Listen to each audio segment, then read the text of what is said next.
भारत के सबसे रोमांचक गेमिंग प्लेटफॉर्म विंजो पर हैं 70 से भी ज्यादा गेम्स। तो खेलो अपने मनपसंद गेम्स और रोज जीतो करोड़ों के इनाम। Download now from winzogames.com। Game में वित्तीय जोखिम शामिल है और इसकी आदत लग सकती है। जिम्मेदारी और अपनी जोखिम पर खेल।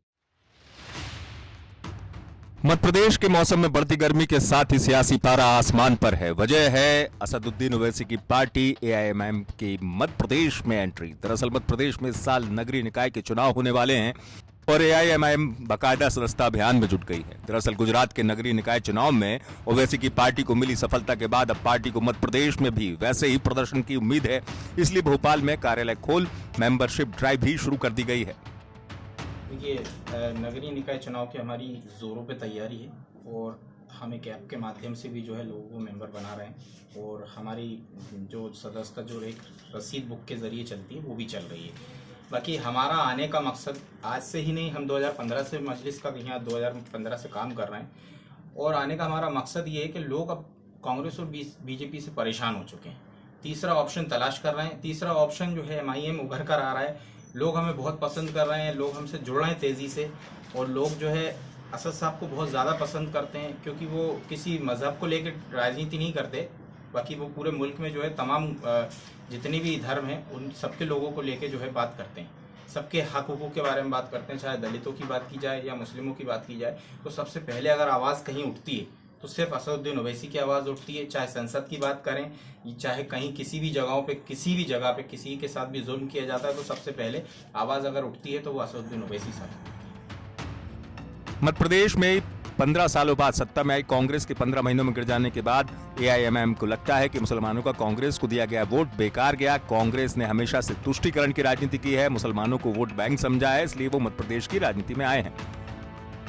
दरअसल एआईएमआईएम ने दिसंबर 2020 से ही प्रदेश के अलग अलग शहरों में इंटरनल सर्वे शुरू कर दिया था। ओवैसी की पार्टी का फोकस मुस्लिम बहुल इलाकों पर है, लिहाजा इंटरनल सर्वे भोपाल, इंदौर, रतलाम, खरगोन, बुरहानपुर और जबलपुर में किया गया।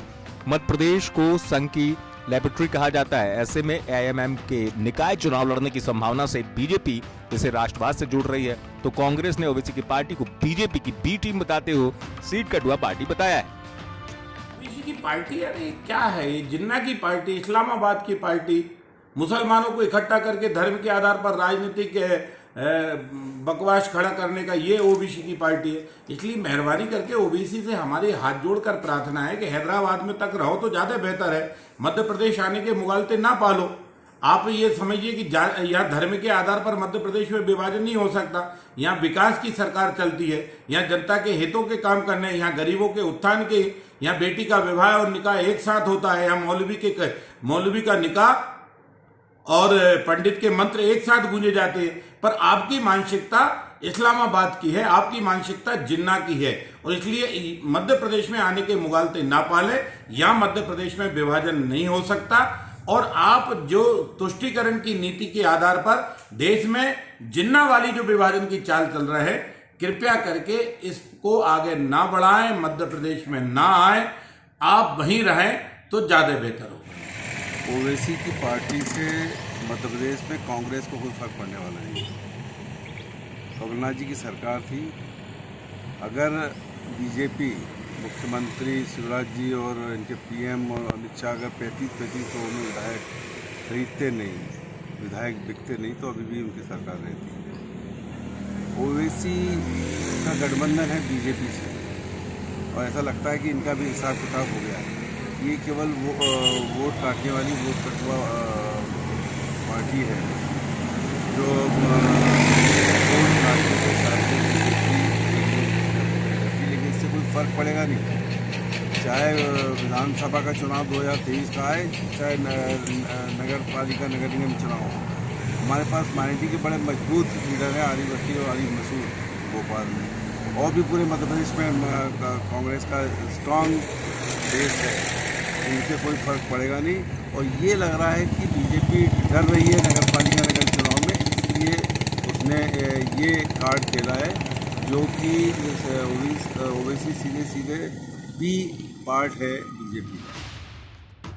अभी तक एआईएमएम ने मध्य प्रदेश में कोई भी चुनाव नहीं लड़ा है और यदि निकाय चुनाव में पार्टी उम्मीदवार उतारती है तो इससे मध्य प्रदेश में चुनावी यात्रा का आगाज माना जाएगा। आपको बता दें कि मध्य प्रदेश के निकाय चुनाव में हमेशा से ही बीजेपी का दबदबा रहता है और पिछले निकाय चुनाव में सभी मेयर पदों पर बीजेपी को जीत हासिल हुई थी।